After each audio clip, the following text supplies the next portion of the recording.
Bien, bien, ahí ya está. Está habilitado. Sale la pantalla. La justicia aplicada es el título que pude, más que poner, pude sacar, ¿no? De un par de estudios de lectura que hice al respecto. La justicia aplicada. Y cuando estaba leyendo eh, un bosquejo de Romanos y aparecía como título La justicia aplicada, normalmente a nuestra mente viene algo parecido a esto, ¿no?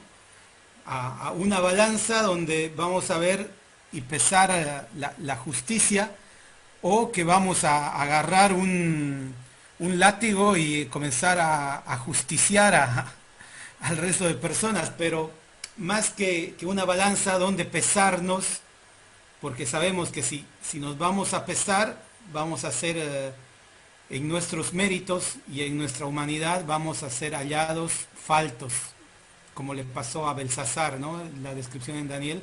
Si nos pesan en una balanza, vamos a ser hallados falsos, porque realmente no soportaríamos ninguna balanza de Dios en nuestra vida. Más o menos la justicia aplicada que vamos a ver es más parecida a esta segunda imagen, donde vemos una balanza, pero que está sostenida por una cruz y repartiendo el amor que el Señor Jesús ha puesto en nosotros, ¿no? Y ha derramado en nosotros. Entonces, comencemos a ver la justicia aplicada en Romanos 12:1. Veamos, dice, así que, hermanos, os ruego por las misericordias de Dios que presentéis vuestro cuerpo en sacrificio vivo, santo, agradable a Dios, que es vuestro culto racional. Así que empieza el versículo que tenemos que estudiar. Y me recuerda mucho a cómo empieza el versículo que estudiamos anteriormente, el pasaje que estudiamos anteriormente en 1 Timoteo 6:11, que iniciaba con mas tú. Decía, mas tú, oh hombre de Dios, y era como una conclusión, ¿no? Estaba hablando antes de no seguir la codicia, que el amor al dinero es el principio de todos los males, todo lo que no tenía que hacer, decía, pero más tú, como un cambio de dirección, síguela, y seguía el pasaje, ¿no? Y en este pasaje es exactamente lo mismo. Entonces me llamó la atención primero que empiece con así que, es como decir entonces, o por consiguiente, y ahora. Es algo que agarra todo lo que pasó atrás y hace un enganche para hacer algo adelante. Y entonces veamos, así que qué. Es lo primero que me pregunté, así que, pero así que qué cosa.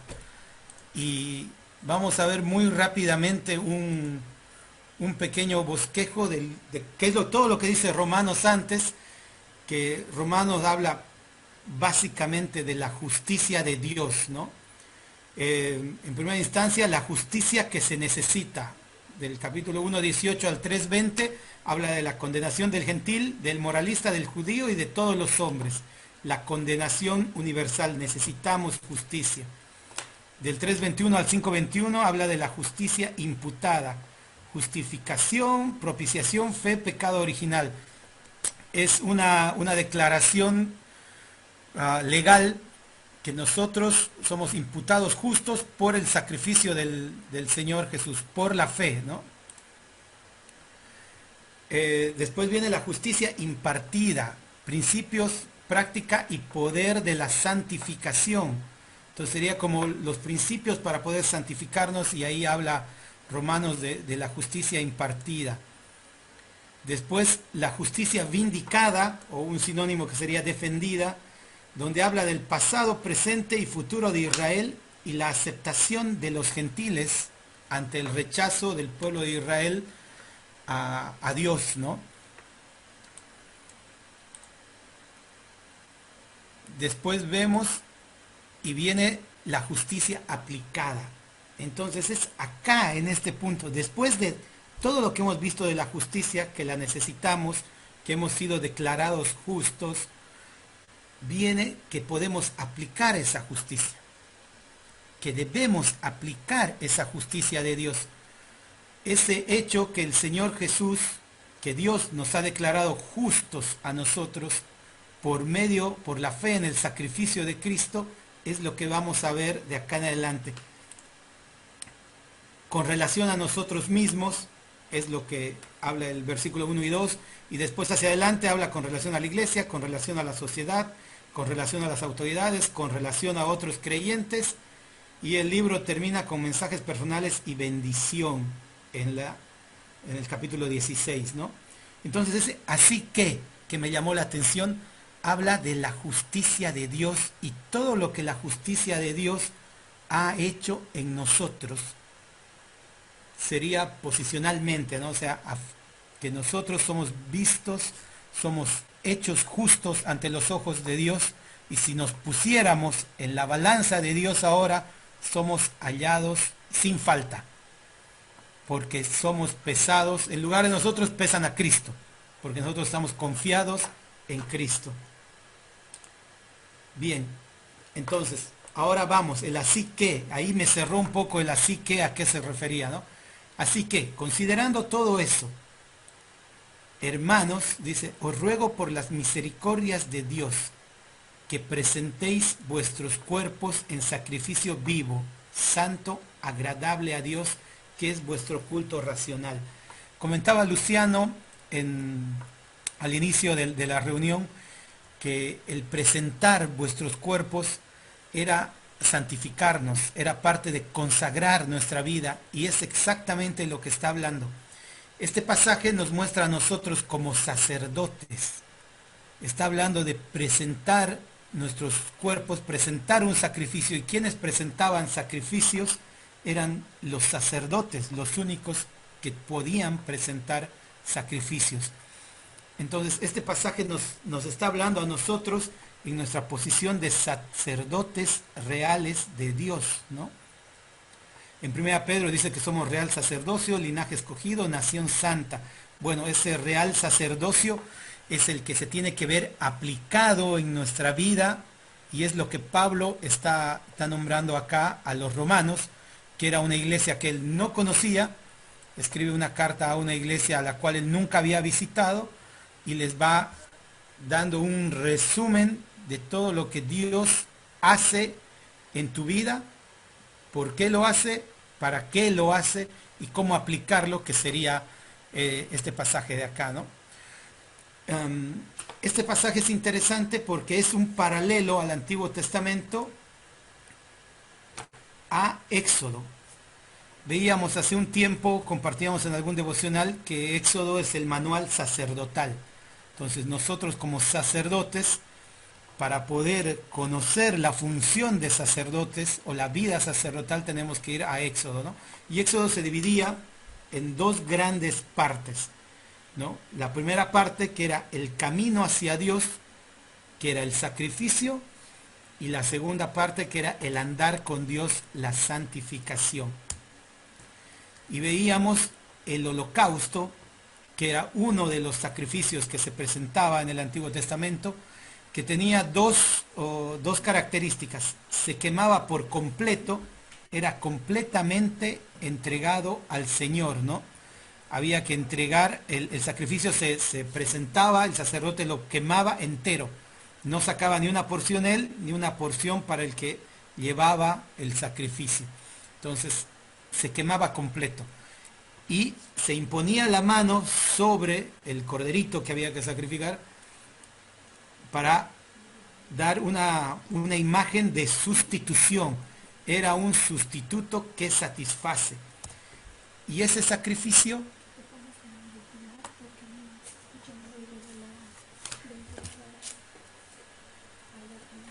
bien. Y ese sacrificio era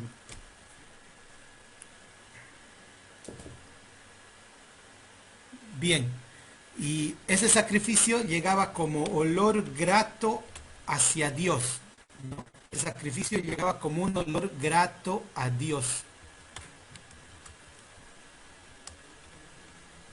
Era una característica de ese sacrificio, que el Señor se agradaba de ese sacrificio. Y la conclusión de ese sacrificio, la mejor imagen que tenemos del sacrificio de holocausto es el Señor Jesucristo. El Señor Jesucristo, Mateo 3:17 dice, y hubo una voz de los cielos que decía, este es mi Hijo amado en quien tengo complacencia.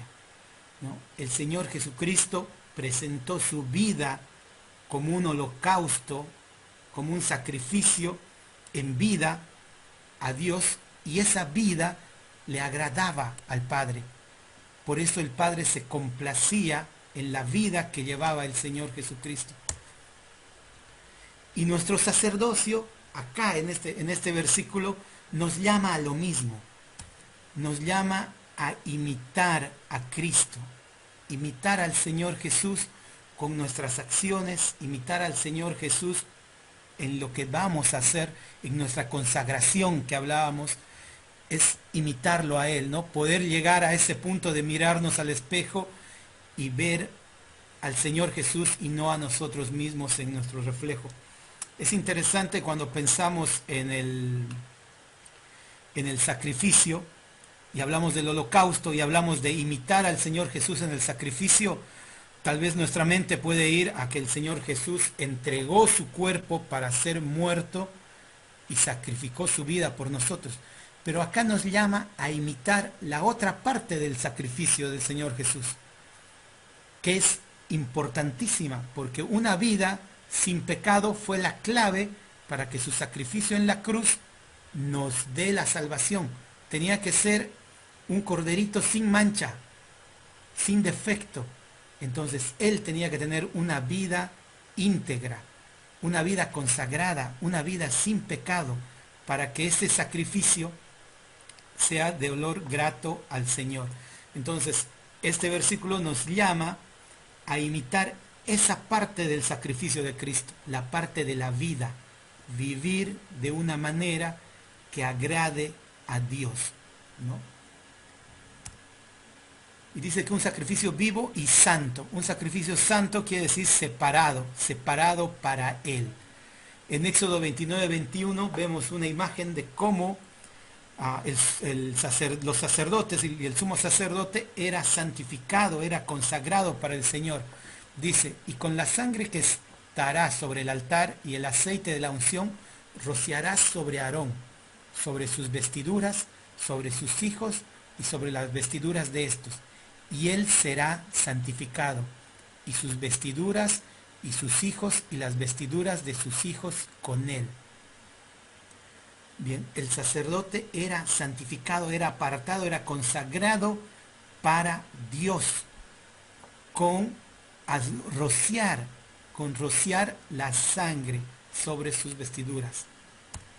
Pero nosotros, hermanos, no hemos sido rociados con la sangre de un animal sacrificado, no hemos sido rociados con el aceite, sino hemos sido, dice en 1 Corintios 6, y esto erais algunos, mas ya habéis sido lavados, ya habéis sido santificados, ya habéis sido justificados en el nombre del Señor Jesús y por el Espíritu de nuestro Dios. Nosotros hemos sido lavados por la sangre del Señor Jesucristo. Nuestros pecados han sido lavados por la sangre del Señor Jesucristo, y al igual que el sumo sacerdote, por esa sangre nosotros tenemos que ser consagrados para Él. El aceite es símbolo del Espíritu Santo. Entonces, por la sangre del Señor Jesucristo y por medio del Espíritu Santo, tenemos que consagrar nuestra vida al Señor, ¿no? Este pasaje es muy conocido, seguramente lo leyeron muchas veces. Yo lo leí un par de veces, unas cuantas veces, no sé cuántas, y escuché mensajes al respecto, escuché muchas veces al respecto, tuve estudios al respecto, y está clarísimo que nos habla de consagrar nuestra vida, de consagrarnos a nosotros. Y me surge una pregunta, y al preparar este mensaje, al preparar este estudio, pensaba, bien, una vez más que vamos a compartir este pasaje con los hermanos, una vez más que muchos vamos a escuchar o van a escuchar sobre este pasaje, Y me ponía a reflexionar y trataba de recordar cuántas veces yo intento consagrar ciertas cosas al Señor y lo hago por emoción. Y la emoción me dura muy poco, ¿no? O me queda la idea de sí, consagrar la vida, y a veces es tan grande esa idea y ese concepto de consagrar toda la vida que terminamos no consagrando nada o no llevando a la práctica ningún cambio en nuestra vida, ¿no?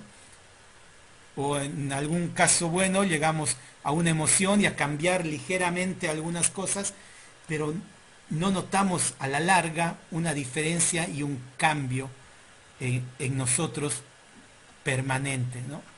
Estoy hablando de temas muy puntuales, pecados en los que seguimos recayendo a lo largo de los años, cosas que no podemos ir dejando del viejo hombre, y digo, ¿por qué? Entonces, yo quería aprovechar esta noche para que juntos utilicemos una herramienta, hacer un análisis gap, se llama un análisis gap, uh, para ver dónde estoy ahora, dónde quiero estar y qué necesito para llegar a ese punto, ¿no? Básicamente pondría el yo acá, yo que quiere decir mi estado actual, cómo estoy yo ahora. Entonces en este momento sería que pensemos cada uno algo de nosotros que queremos consagrar al Señor. Porque consagrar la vida y vivir como vivió el Señor Jesús, sin pecado, sin mancha, apartado para el Señor, y que el Señor se complacía en él, en nosotros tiene que ser un proceso, porque nuestra naturaleza es pecaminosa, ¿no? Tenemos que quitarnos, dice, despojándose del viejo hombre, dice Pablo, tenemos que vestirnos del nuevo hombre, vestirnos del Señor. Entonces, en el yo, quiero que pensemos, que cada uno piense algo que necesita consagrar al Señor, ¿no? Que esta noche necesita llevar a los pies de Cristo y dejarlo ahí y consagrarlo a Él. Y consagrarlo quiere decir no utilizarlo para otra cosa que no sea para el Señor, ¿no? Entonces ahí sería yo, y arriba al otro lado estaría Cristo, que sería la meta, el objetivo donde queremos llegar. Y al medio se ponen los factores claves para el cambio, se llaman esos escaloncitos que hacemos en un análisis gap. Gap quiere decir brecha, que sería la separación que hay entre este estado y lo que yo quiero lograr, y qué pasos tengo que dar para lograrlo, ¿no? Acá puse solo 3 escalones porque por un tema de espacio, pero si tengo que poner entre mi vida y la vida de Cristo, yo creo que sería una escalera muchísimo más grande, ¿no? Pero bueno, es 3 para ilustrar y para ayudarnos a pensar. Uno piensa y dice, bueno, ¿y qué puedo consagrarle hoy al Señor? ¿Qué puedo dejar a los pies del Señor hoy, acá, esta noche? Quiero que contemplemos a 3 ejemplos en la palabra que han dejado cosas para el Señor. Job, Abraham y Pablo, ¿no? 3 pequeños ejemplos. Vamos con Job. Job consagró su cuerpo para el Señor. En Job 31:1 dice, hice pacto con mis ojos. ¿Cómo pues había yo de mirar a una virgen? Este versículo es bastante conocido también como Job hizo un pacto con sus ojos. Entonces pienso y reflexiono, ¿cómo estoy yo con mis ojos? ¿Qué estoy introduciendo a mis ojos? ¿Qué estoy haciendo con mi cuerpo? Podemos ampliarlo a todo el cuerpo y ver cómo estamos. ¿Están mis ojos realmente consagrados al Señor? ¿Están consagrados al Señor?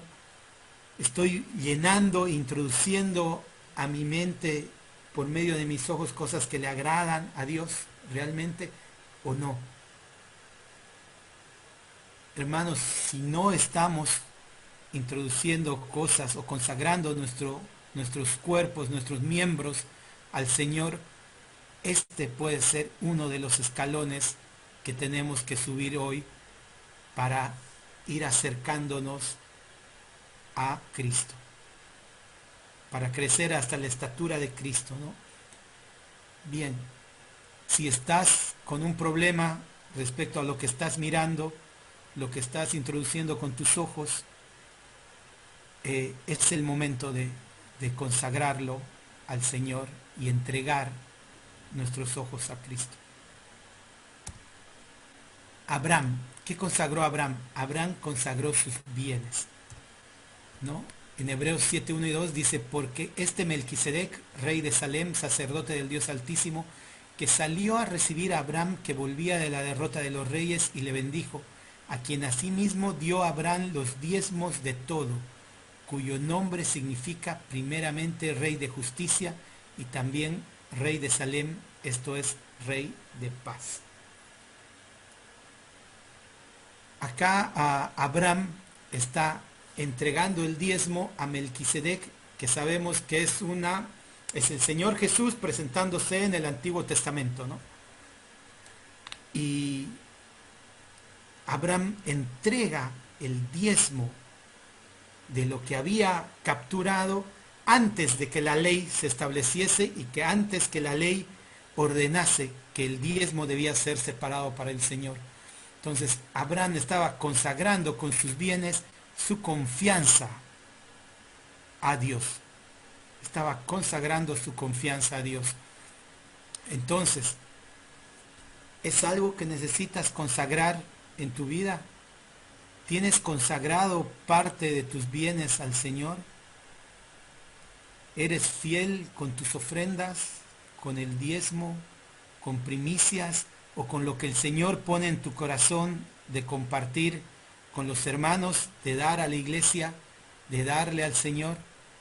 Bueno, este es otro ejemplo de alguien que consagró algo para Dios, ¿no? Consagró para Dios. Y puede ser uno de los escalones que hoy decidamos caminar, hoy decidamos subir para poder acercarnos a la vida del Señor Jesucristo.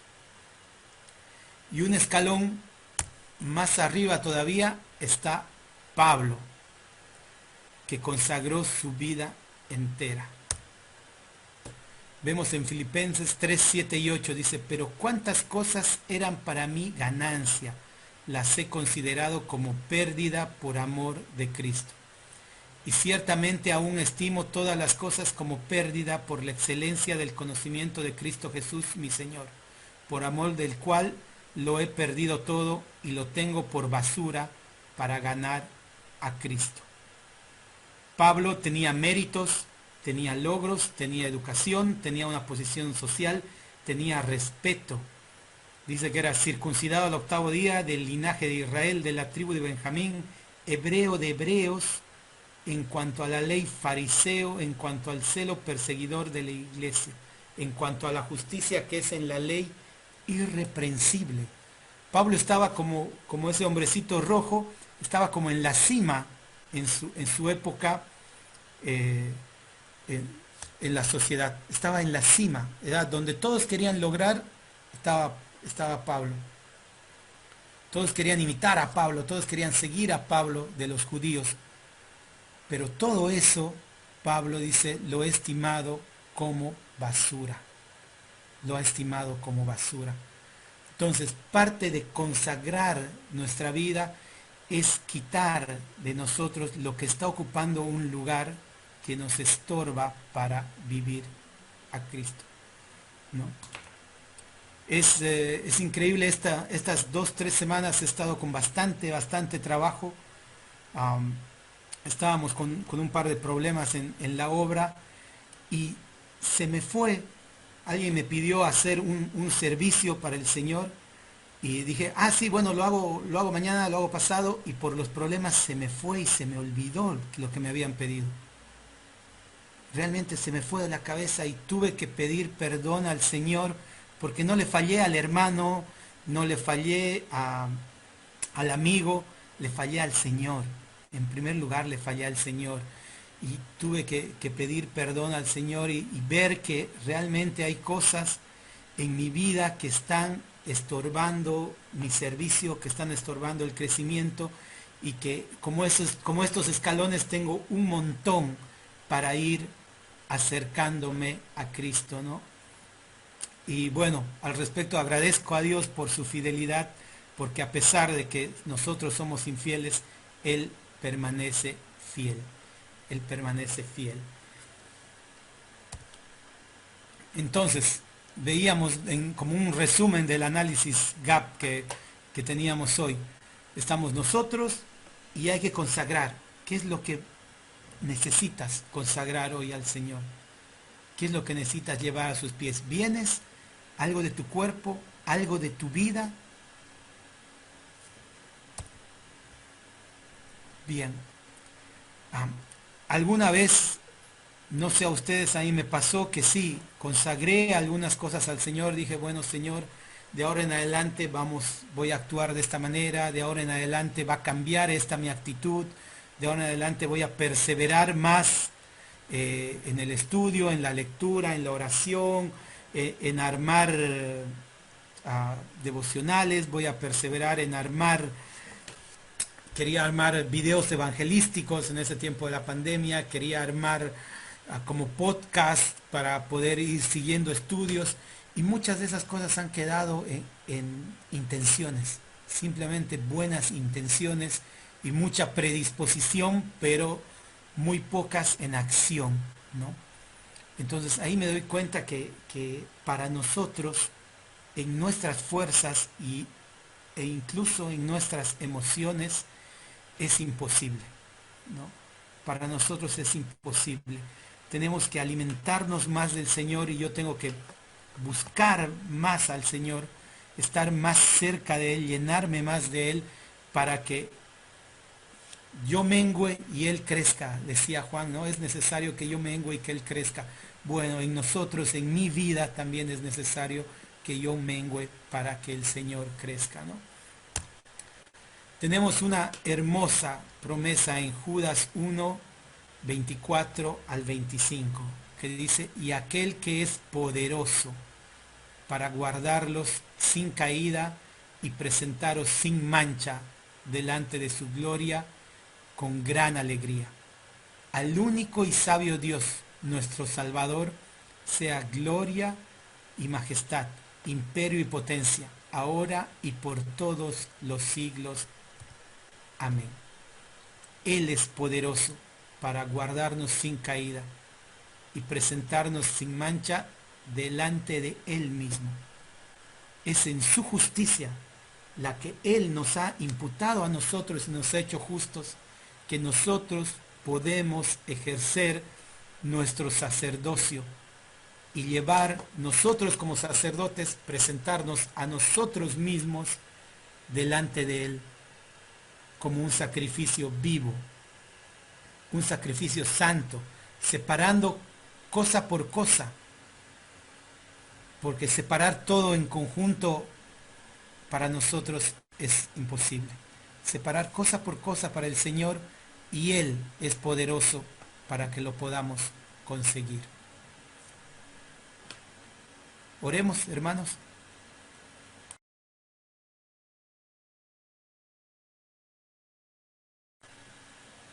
Padre bendito, Padre amado, Señor, te damos gracias, Padre Santo, esta noche.